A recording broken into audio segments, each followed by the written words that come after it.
Hola, ¿qué tal? Mi nombre es Fernando Piotrowski, tengo 45 años y hace 13 años que vivo con leucemia mieloide crónica. La leucemia mieloide crónica es un cáncer, es una enfermedad de la sangre que afecta a la médula ósea y lo que hace en mi organismo es que produzca una mayor cantidad de glóbulos blancos. Eso hace que en un espacio donde tendría que haber un determinado porcentaje de glóbulos blancos, otro de rojos y otros de plaquetas, los blancos vayan ocupando lugares que no le corresponden y lleven a un mal funcionamiento del organismo que, si no es tratado de forma correcta, termina en un desenlace fatal. Gracias a Dios y al avance médico que hay, a partir del año 2000 hay un cambio sustancial en lo que es el tratamiento de esta enfermedad, donde aparece una primera medicación llamada imatinib, que su marca comercial es Glivec, fue descubierta por el laboratorio Novartis y generó que se consiga un tratamiento efectivo para estos pacientes. Nosotros, hasta antes de la década del 2000, teníamos un pronóstico de vida de 5 años, no había un tratamiento. Lo que se le daba al paciente era una medicación o unas drogas inyectables que controlaban a medias la enfermedad, pero sí o sí progresaba hasta convertirse en una leucemia aguda con un desenlace fatal. A partir de la aparición del imatinib, del Glivec, cambió la historia de la medicina. De hecho, el descubrimiento de esta medicación fue tapa de la revista Time. Fue aprobada en un tiempo récord por la FDA, que es la organización que regula las medicaciones en Estados Unidos. Lo mismo pasó en Europa y lo mismo terminó pasando en todo el mundo porque se veía la buena respuesta que tenían los pacientes a esta medicación. Y cambió el paradigma de tratar la leucemia y este tipo de cáncer. Se la llama a esta nueva generación de medicamentos terapias blanco, porque atacan únicamente la parte de la célula que funciona mal, dejando sanas el resto de las células. Por eso hoy en día un paciente con leucemia mieloide crónica no tiene el aspecto de un paciente con leucemia de hace 20 años atrás. No pierde el pelo, no está fuera de peso, no pierde coloración, pero hay que aclarar que es en este tipo de leucemia. Hay 4 en general. Los avances científicos estos fue en la leucemia mieloide crónica. A mí me diagnostican en el 2002, cuando era muy nuevo este medicamento, recién lo habían aprobado para la Argentina. Yo me levanto un día, un lunes a la mañana, había perdido el trabajo, estaba en mi casa, me levanto con mucho dolor, me costaba caminar, me sentía hinchado, pesado. Pensé que era un problema estomacal, tomé un té digestivo, no pasaba nada, como a media mañana seguía igual. Le digo a mis padres, me pasa tal cosa, vamos al hospital. A ellos les sorprendió mucho la noticia, primero que quisiera ir a un hospital, una persona que nunca pisaba un médico para nada, y yo iba en el colectivo hacia el hospital y yo sabía que yo iba a llegar y no volví a mi casa. Algo dentro de mí decía que era muy malo lo que pasaba. Llego a la guardia, las esperas normales, ¿no?, de las guardias, y hay un par de horas. Me recibe un médico clínico y a mí me sorprendió después con el tiempo, cuando lo pienso, ¿no? Hizo 2 cosas. Me miró así en los ojos, vio que tenía mucha anemia, muy blanco, las comisuras de los ojos, palpó y golpeó. Eso se llama percutir, lo que para mí era la panza, y después me enteré que era el vaso, y automáticamente me mandó a hematología, sin hacerme más preguntas, nada.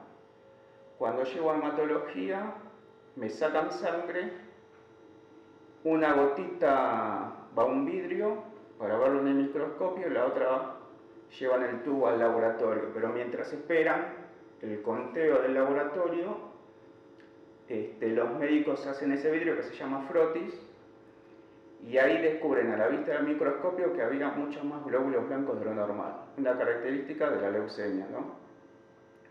Llega el resultado del laboratorio y había unos valores muy elevados. Un valor normal de un hemograma en cualquier persona puede estar entre 4.000 y 10.000 glóbulos blancos. En el caso mío daba 250.000. Estaba en una etapa avanzada. El que el vaso estuviera inflamado también en una etapa muy avanzada de la enfermedad. Bueno, me dan unos calmantes por los dolores, quedo internado y comienzan a administrarme la medicación que había en ese momento, que aún hoy en día se utiliza para el inicio del tratamiento, que es una droga que se llama hidroxuria y lo que hace es bajar todos los niveles de la sangre. En mi caso no funciona. Me administraban, me aumentaban cada vez las dosis y los glóbulos blancos míos seguían subiendo. Mis padres, personas mayores, estaban choqueados por la noticia. Yo soy hijo único y obviamente todo el revuelo, los conocidos, los amigos, los familiares, todos a ver qué pasaba. Una prima mía que estaba sin trabajo, Silvana, se acerca a ver qué podía hacer. Mi mamá le cuenta, tiene leucemia, son tres sílabas. Mira, ahí está el médico que lo trata, habla con él. Va a hablar con el jefe de hematología del hospital donde estaba internado y bueno, le dice, mira, tu primo Fernando tiene leucemia mieloide crónica, le estamos haciendo el tratamiento no responde en él, así que esperamos un desenlace en 2 semanas, en 14 días. Noticia muy fuerte, ¿no? Muy trágico, ¿no? Sí, pero era lo que se preveía por cómo seguían aumentando mis valores. Y con la medicación que estaba al alcance en ese momento no pasaba nada. A un trasplante no llegaba. Entonces mi prima en desesperación no puede ser, algo tiene que haber, y entonces el médico le dice algo así como, hay un tratamiento nuevo, pero es imposible conseguirlo. Y Silvana le contesta, imposible o no, yo sé que tengo 2 semanas para hacer algo, en vez de quedarme acá sentada esperando de que mi primo se muera. Bueno, junto con el padre, empezaron a entrevistarse con los médicos que me trataban, a juntar resúmenes de historia clínica, informes socioeconómicos y a peregrinar por diferentes oficinas hasta que en una semana, un viernes a la noche, llovía, muy dramática la escena entra a la habitación donde yo estaba aislado en el hospital, eran como las 7:30, 8, y me agarra la mano y me pone 20 pastillas, 2 blisters que había donado el laboratorio que la fabricaba para el inicio del tratamiento. Y me acuerdo que me dice algo así como, Fer, cuida estas pastillas como si fueran oro. La doctora ya sabe que te las acabo de entregar, mañana te va a decir cómo las tenés que tomar. Y lo que te pido es, no las devuelvas, no las expulses, tomala, bancate lo que sea y quédatelas adentro tuyo que esto te va a curar. Al otro día empiezo con el tratamiento y cuando se cumplía la fatídica fecha de las 2 semanas, la habitación donde yo estaba internado era un desfile de todos los médicos de planta del hospital, donde entraban, me miraban a mí, miraban los estudios cuando me había internado, miraban los estudios de ese día y podían comprobar lo que era la famosa pastillita naranja que tanto escuchaban en los congresos, la que le ganaba la batalla al cáncer. Y así me dieron de alta y empecé con los controles. Primero una vez por semana, después cada 2 semanas, después una vez al mes para controlar cómo iba mi sangre. Estuve aproximadamente 1 año donde no aceptaba el tratamiento, no aceptaba el diagnóstico, no el tratamiento. No me gustaba escuchar hablar de cáncer, mucho menos de leucemia, ni de conocer a otra gente que tuviera lo mismo que yo. A mí la medicación me la entregaba el Banco de Drogas de la provincia de Buenos Aires porque no tenía obra social. Y un buen día me llaman por teléfono de una fundación, Mac Foundation, me llama la señora Inés García González, que era la representante en Argentina de esa fundación. Se presenta y me dice que empezaba a formar parte de un programa de donación de medicamentos, que ya no iba a tener que ir al banco de drogas, sino que la medicación le iba a llegar a mi médica y ella me la iba a proveer. Bueno, yo contentísimo, evitaba todo un tema de burocracia, de papeleo, de estar nervioso porque la droga no llegaba a tiempo. En sí era una ayuda maravillosa. Bueno, y entró a formar parte de este programa de donación de medicamentos. Llega el mes de diciembre, me llamaban todos los meses para ver cómo estaba, no hacer un seguimiento del paciente, y me invita a una reunión de fin de año. De los más cercanos, ellos no tenían una sede, se juntaban en el living de la señora esta. Obviamente, por más que yo no quisiera saber nada con ver a otros pacientes, tenía que ir. Era la persona que me entregaba la medicación. Entonces me voy a la reunión y ahí es por primera vez que entro en contacto con otros pacientes. Empezamos a charlar y veo que a los demás les pasaba exactamente lo mismo que me pasaba a mí, los miedos, las angustias, los efectos adversos del tratamiento, las historias de cómo habíamos sido diagnosticados eran muy similares una de las otras, si bien algunos eran más graves que mi caso y otros menos, todos teníamos algo en común, teníamos lo mismo, hablábamos el mismo idioma. Y a partir de esas reuniones surge la idea de formar una organización que ayude a otros pacientes, de que no se quede solamente en un grupito de 10 que nos habíamos conocido ahí. Y ahí empezamos a tener reuniones más seguidos, a empezar a hacer todo lo que es el papeleo, redactar las actas, todo lo que significa complementar la reglamentación de la Inspección General de Justicia, de la FIP, para poder funcionar. Y fue algo largo.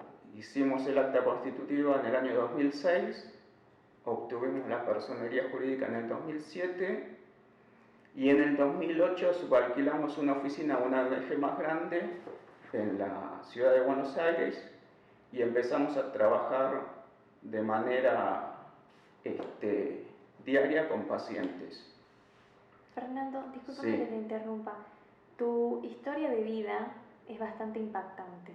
Lo que a vos te sucedió, seguramente lo compartirá mucha gente que está viendo tu testimonio y me parece fundamental que me digas, ya pasaron muchos años desde ese momento y vos seguís acá, por más que te daban 2 semanas de vida en un primer momento. En estos años, ¿qué cambió en tu vida? Todo. Te mencioné que estuve un año donde no quise saber nada. Y el primer cambio que hubo fue un día que voy a consulta y mi médica me dice, con esa cara de voy degollado, no vas a llegar a ningún lado, y me da una tarjeta y me dice, anda a ver a esta persona que es una amiga mía, que es una psiquiatra, y empecé a trabajar en esto. Y entonces paralelamente, entre el llamado que tuve de Inés, de la Fundación Max, y lo que yo estaba haciendo con la psiquiatra, empecé a aceptar el diagnóstico por un lado, a trabajar la parte negativa, en dejar de preguntarme por qué a mí, qué tenía yo de especial, que no me podía pasar algo así, a aceptarlo, a enfrentarlo, y por otro lado, a tomar contacto con personas que tenían lo mismo. A partir del diagnóstico, empecé a hacer terapia, y una de las cosas que me dijo la terapeuta fue, tenés que sacarte a la leucemia de la cabeza. Empecé a pensar en otra cosa, enfócate en algo que te guste, que tengas pendiente, algo que te haya quedado por hacer. Y a mí siempre me gustó estudiar idioma, entonces, bueno, me dice, busca algún idioma para estudiar. El inglés no me gusta, me fui a estudiar francés. Entré a una escuela municipal de idiomas y conocí a mi esposa. A partir de algo negativo como fue el diagnóstico de la leucemia, empecé a hacer algo que tenía pendiente, tengo una segunda oportunidad, empecemos a tapar esas cosas pendientes, empiezo a estudiar idioma y formo una familia. A partir del llamado de Inés y conocer otros pacientes, empezamos a formar lo que es la ONG, lo que es ALMA. Haciendo el trabajo de todo el papeleo, el contador que nos estaba representando me ofrece trabajo para él, porque le gustó cómo me desempeñaba. Pasé a tener una familia y a tener un empleo. A partir del crecimiento que tuvo la ONG, un día me tengo que sentar con mi jefe, le digo, Federico, tenemos que hablar, y él me dice, no te quiero escuchar porque yo sé lo que me vas a decir, vos escuchame a mí, y me ofrece trabajar free time. Sí. Vos cumplime con estos clientes que lleguen con las declaraciones de ingresos brutos, de IVA, hacer los sueldos en tu tiempo libre. Dedícate de lleno en tu oficina para la ONG, yo te mantengo el sueldo. Maravilloso. Y empecé a estar todos los días. Empezaron a llegar cada vez más pacientes. Tuvimos que ampliar. Bueno, en una reunión de comisión directiva, en ese momento yo era miembro de la comisión directiva, planteamos, necesitamos una persona, a quién tomamos, y se me ocurre proponer a mi esposa, Viviana. Todos la conocían porque era voluntaria.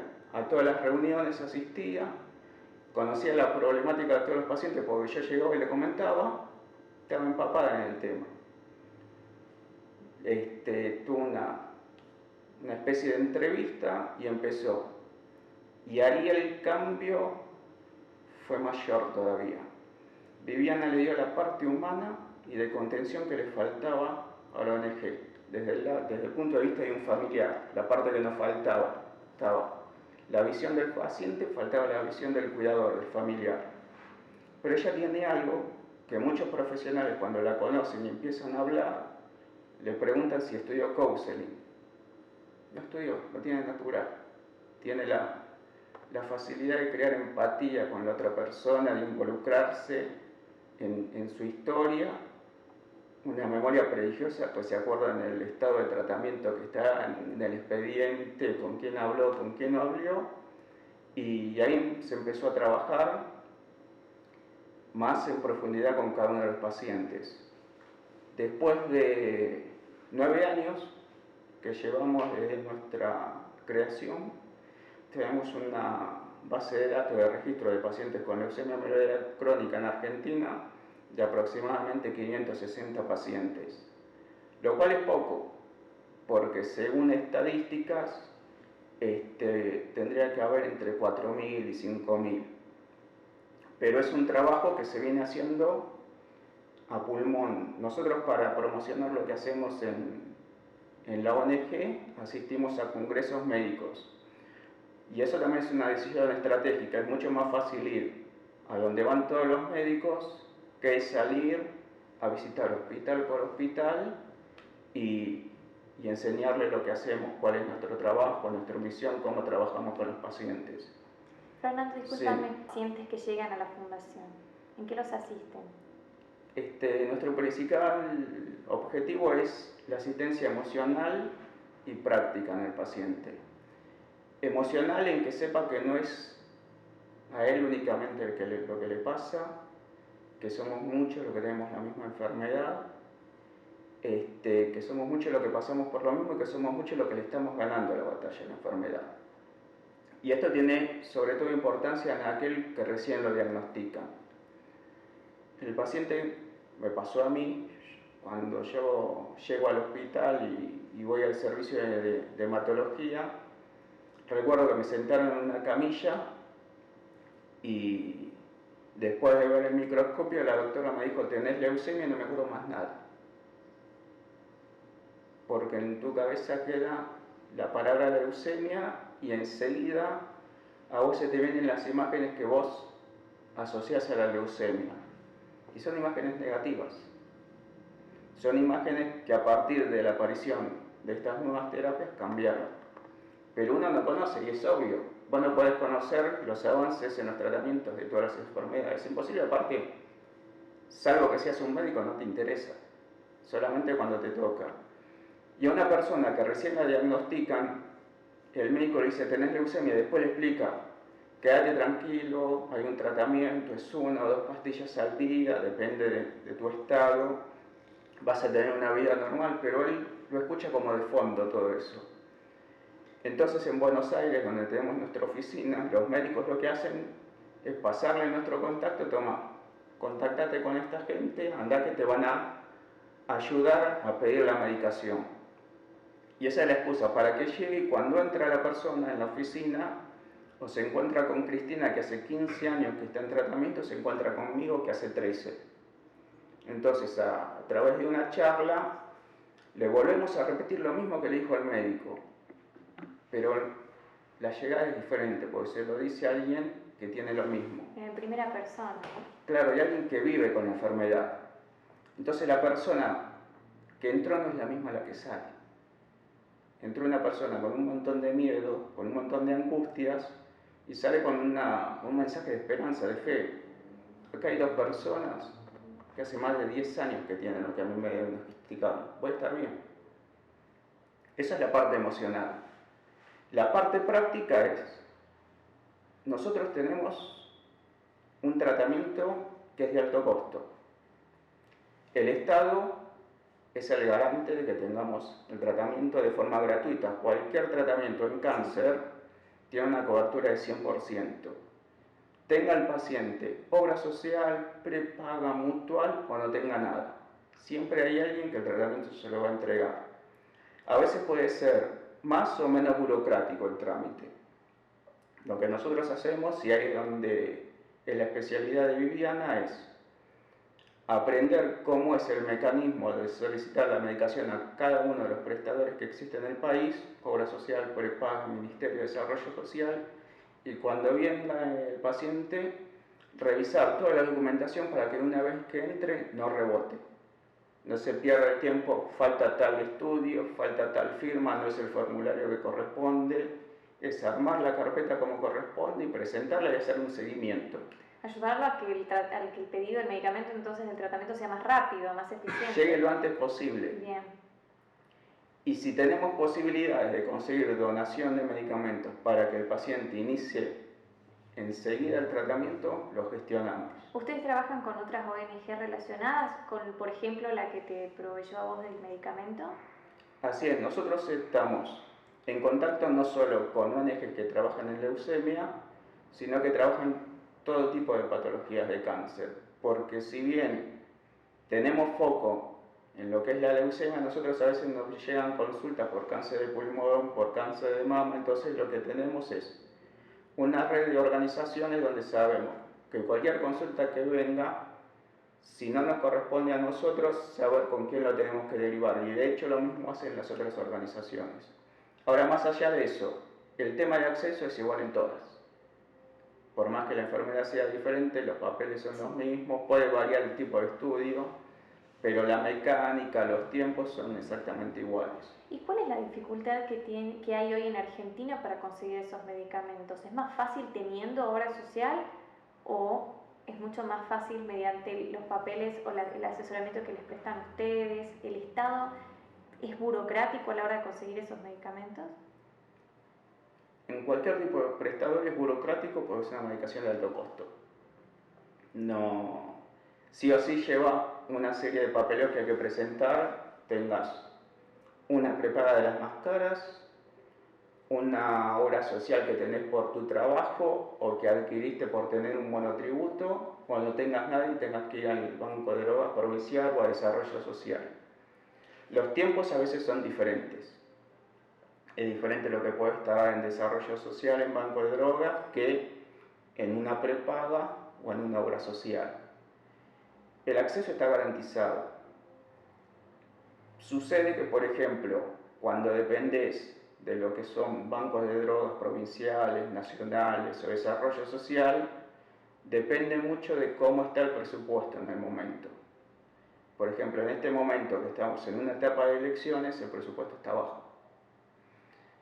Y eso lo que genera es retraso en que salgan las licitaciones para las compras de los medicamentos. Y entonces ahí puede ser que el paciente se le atrase la entrega de la medicación. La que tendría que haber llegado hoy llega dentro de 20, 30 días, dentro de 15. Entonces ahí nosotros lo que hacemos es utilizar las herramientas legales que tenemos. Poder hacer reclamos administrativos, seguimiento de expedientes, información de acceso público, cartas, documentos son, en el caso que sea necesario, un amparo. Ahora, todo esto que te digo es gratuito. Nosotros al paciente no le cobramos. Nosotros somos pacientes y lo que queremos hacer es ayudar a otros pacientes para que estén bien. Y esa demora en los medicamentos, ¿cómo influye en el tratamiento del paciente? Bueno, para que nosotros estemos bien tenemos que tener adherencia al tratamiento.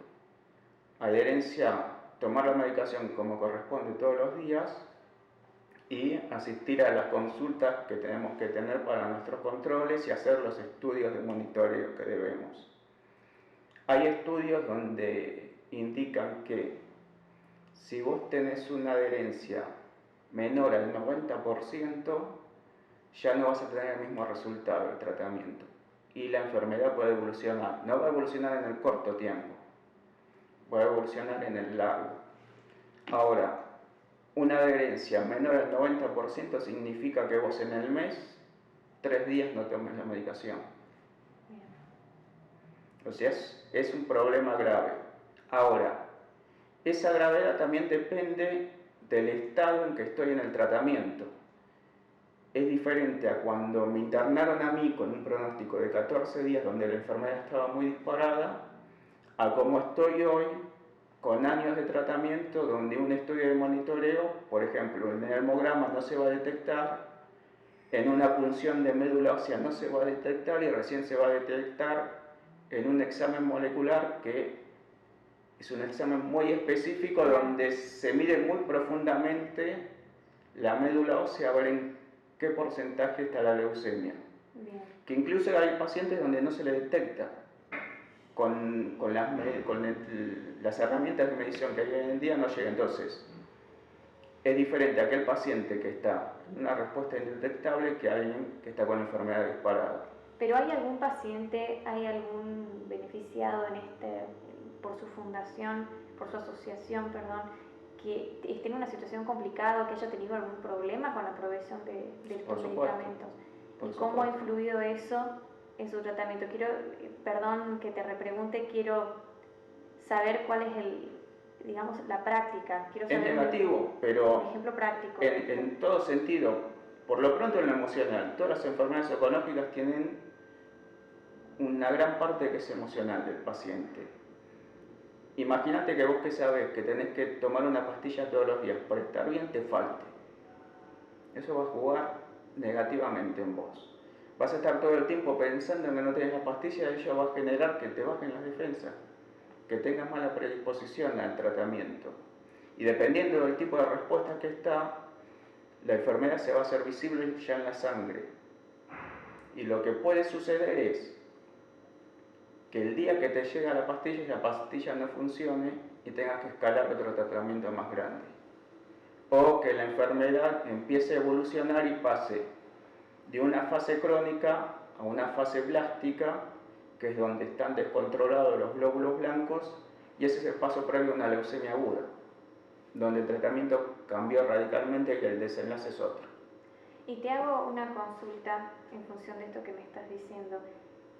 Actualmente es relativamente fácil, aunque demore en el tiempo, pero ¿se consiguen los medicamentos o hay casos en los que han tenido que llegar hasta las últimas consecuencias con esas herramientas judiciales y de derechos para conseguirlos? Argentina es de los pocos países donde el tratamiento está garantizado de forma gratuita y cualquiera. Y hago principal hincapié en cualquiera y que la gente lo sepa. Hoy en día, por ejemplo, en Argentina hay aprobados 3 tratamientos para la leucemia mieloide crónica. Uno que se llama imatinib, que es el que apareció en el año 2000, y a raíz del descubrimiento de ese aparecieron otras dos moléculas, uno que se llama nilotinib y otro dasatinib. Pero en el mundo se siguió avanzando y hay otros tratamientos, uno que se llama bosutinib, otro que se llama ponatinib, que si bien no están autorizados por el ANMAT en Argentina, si por un paciente para su tratamiento lo necesita, también se lo cubren. y se lo puede importar por uso compasivo. Esto quiere decir que yo estoy necesitando una medicación que no está aprobada acá, pero en el extranjero, y está documentada, que a mí me va a servir, que está aprobada para su uso, por ejemplo, por la FDA o por la EMEA en Europa, y el ANMAT me va a dar una declaración jurada que va a tener que presentar el médico, en la cual nosotros también trabajamos asesorando en eso y haciendo los trámites, para que a mí, a Fernando, en la aduana pueda entrar la medicación esa. Y esa medicación también me la va a pagar o la prepaga, o la obra social, o el Estado. Perfecto. Hoy en día cualquier paciente tiene garantizado su tratamiento. Te hago una consulta. ¿Qué dificultades a grandes rasgos tiene hoy un paciente con leucemia en su vida social? Bueno, primero está si acepta o no acepta el diagnóstico. Sí. Si lo acepta y se pone la mochila al hombro y lo enfrenta, no va a tener prácticamente ninguna. Si el paciente entra en una depresión y entra a pensar, tengo que tomar esta pastilla que me puede causar efectos adversos, y le causen efectos adversos, y puede ser que empiece a aislarse primero por no aceptar el diagnóstico, por estar en un estado depresivo, y eso va a generar que empiece a estar en un círculo cada vez más chico, cada vez más chico, cada vez más chico, que realmente le impidan relacionarse, trabajar y estar con otra gente. Y eso tiene un mal pronóstico. Y ahí es donde trabajamos con la ayuda de terapeutas, de psicooncólogos, para poder rescatar a ese paciente, y también con la ayuda de otros pacientes que están bien. La gracia de este programa que estamos llevando, que se llama Contagiando Vida, es poder juntar a todos los pacientes en una reunión, y aquellos que estamos con años de tratamiento, demostrarle a los que recién empiezan o a las que están en una etapa de negación o deprimidos porque les tocó tener leucemia, que no tienen ninguna limitación, que hay que ponerle las pilas. Si otros pudimos darle batalla a la enfermedad y ir ganándole la enfermedad, ellos también pueden. Y eso es un impacto muy positivo en el paciente. Y ahí está la gracia de poder salir y recorrer diferentes ciudades del país. Es muy difícil que todos los pacientes lleguen a nosotros en Buenos Aires. Bueno, nosotros tenemos que salir a buscarlos en donde estén. Ahora estás en Salta buscándolos. Así ¿Es la cuarta o quinta vez que están por acá? Es la quinta vez que estamos en Salta. Con ganas de reencontrarnos con amigos, porque ya no son pacientes, ya son amigos que tenemos. Y la gente que te está viendo en este momento y tiene un familiar o tal vez es paciente de esta enfermedad, ¿cómo se puede comunicar con ustedes? Bueno, hoy es maravilloso el poder que tienen las redes sociales. Nosotros tenemos página y perfil en Facebook, tenemos cuenta en Twitter, tenemos página web. Lo más simple es buscar por Google Asociación Alma o Alma Leucemia, Alma LMC, y automáticamente van a aparecer todos los datos de contacto nuestros. Nuestra página web es www.asociacionalma.org.ar, nuestra cuenta de Twitter es @asociacionalma, nuestro mail es info@asociacionalma.org.ar, y si no, tenemos los teléfonos que son de Buenos Aires. Es el 11 4382 0783, que es la línea fija, o si no, por mensaje de texto o WhatsApp al 11 32 06 6023. Fernando, ¿cuántas personas están asistiendo a ustedes en este momento? Como te dije, alrededor de 560 pacientes, donde todos los meses, bueno, en realidad ya no es todos los meses porque cuesta mucho. Nosotros lo que hacemos es, tenemos una persona que está continuamente llamándolos por teléfono. Entonces, si te llama hoy, y lo más probable es que te vuelva a llamar dentro de un mes y medio, porque es lo que va a tardar en dar toda la vuelta. Y a través de ese llamado telefónico es estar en contacto con el paciente, ver cómo está, si está recibiendo la medicación, si tuvo algún problema con el acceso al tratamiento, ¿no? A recibir la medicación en tiempo y forma, sí, cómo le están dando los estudios, pero sobre todas las cosas poder conversar un rato con él, saber que no está solo y saber que nosotros estamos para ayudarlo por cualquier problema que necesite. ¿Quiénes son las personas, aparte de vos, tu esposa y la gente de la comisión directiva que está trabajando en la asociación? Bueno, tenemos una psicomucóloga, la licenciada Candela Pavlovsky, que es la que brinda la asistencia terapéutica. Después tenemos un equipo de abogados que es contratado, es terciarizado, es el estudio del doctor Ignacio Maglio, que es uno de los mejores estudios en Derecho a la Salud que hay en Argentina. Y después tenemos a nuestro contador, que es el doctor Federico Bachelo, que nos asesora en el caso de aportes, de monotributo, de los problemas fiscales que pueda tener cada uno de los pacientes. Bien. ¿Cuáles son las edades más afectadas por esta enfermedad o no hay edades para la leucemia? Estadísticamente para la persona adulta, entre 40 y 60 años, pero de hecho en la reunión que tuvimos ayer en la provincia de Jujuy estaba la madre de una nena de 15 años, tenemos pacientes de menor edad y tenemos pacientes de la tercera edad. No hay un rango etario definido, sí predomina más en hombres que en mujeres. Bien. ¿Cuál es el panorama que conoces en Salta sobre esta enfermedad? Bien, los pacientes están bien, tienen acceso a los tratamientos, hay varios hematólogos trabajando en la patología, tanto en la parte pública como en la parte privada, lo cual es muy bueno.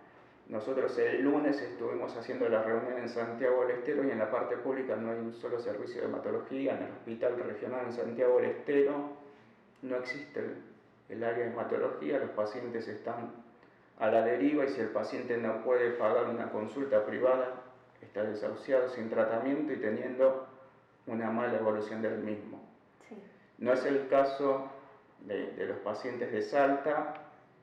De hecho, en Salta hay un grupo de pacientes que se formó a partir de las visitas que tenemos, que nosotros llamamos grupos de paciente alma y con el nombre de cada ciudad, y que bueno, que va a ser con los que nos estamos contactando y que son, mejor dicho, los que pueden llegar a detectar algún problema local y en el caso de que ellos no lo puedan solucionar, nos los derivan a nosotros, porque siempre es mejor tener gente que conozca el sistema. Por ejemplo, yo vengo todos los días y entro por esa puerta a presentar el formulario para que me den la medicación y no me atienden.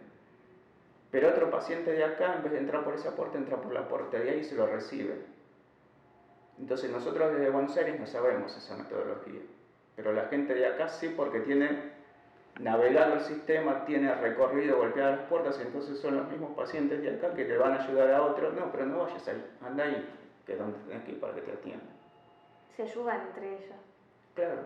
¿Cuántas personas sabés en este momento que haya en Salta que participe de la asociación ALMA o que ustedes conozcan que tenga leucemia? ¿Sabes algún número? Alrededor de 20 pacientes que hemos contactados. No sé cuál será el número total. No sé. Porque de hecho depende de que el paciente se quiera contactar con nosotros. Los médicos conocen nuestro trabajo y los médicos le comparten la información al paciente, pero después está el paciente si quiere ir o no quiere ir. El médico nunca nos va a pasar el nombre, el apellido ni el teléfono. No es ético, está prohibido, no se trabaja de esa manera. El médico le dice, va a venir una asociación ALMA, van a dar una charla sobre leucemia mieloide crónica, me interesaría que vayas, pero generalmente los que van son los pacientes que no tienen algún problema. A los que realmente les interesan los médicos que vayan porque no cumplen con la adherencia, no aceptaron el diagnóstico y están en una etapa negativa, que son a quienes más que hay que ayudar, obviamente son los que no van a ir a la charla, porque es la idiosincrasia de ese paciente. En eso tenemos que trabajar para lograr cambiarlo. Y ahí es donde este grupito de 20 pacientes que vienen a las reuniones trabajan cuando se los encuentran a nosotros en las consultas, en los servicios, o cuando van a pedir la medicación. Poder ponerse a charlar con ellos y ir trabajando de a poco para convencerlos de que se unan porque van a salir beneficiados.